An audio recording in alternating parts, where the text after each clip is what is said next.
రేపు నీది శ్రేయాది యానివర్సరీ అని చెప్తాం. మా ఇంట్లో పార్టీ. అప్పుడు అవనీని కూడా ఇన్వైట్ చేద్దాం. ఓకే. అవనీ మా ఇంటికి వస్తుంది, వస్తుంది. కానీ మీరు రారు.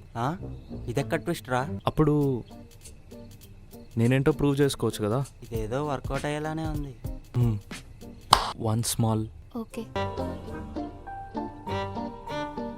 నువ్వు నవ్వుతే బాగుంటావు తెలుసా. నువ్వు నవ్వితే కూడా చాలా బాగుంటావు. ఇందాక పాస్తా చేసినప్పుడు చాలా బాగుండే కదా. నువ్వు ఇంత బాగా చేస్తావని నేను అనుకోలేదు. నేను అనుకోలేదు. ఏంటి?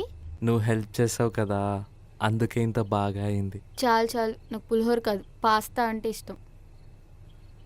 స్మాల్ అన్నావు. స్మాల్ అన్నాను కానీ ఒక్కటా రెండు స్మాల్లా అనలేదు కదా. వాళ్ళు వచ్చేలోపు పడిపోకుండా ఉండు. వాళ్ళు రారుగా. అదేంటి? వాళ్ళ గురించి తర్వాత మాట్లాడుకున్నాం. ముందు మన గురించి చెప్పు. మన గురించి చెప్పడానికి ఏముంది? క్లారిటీ.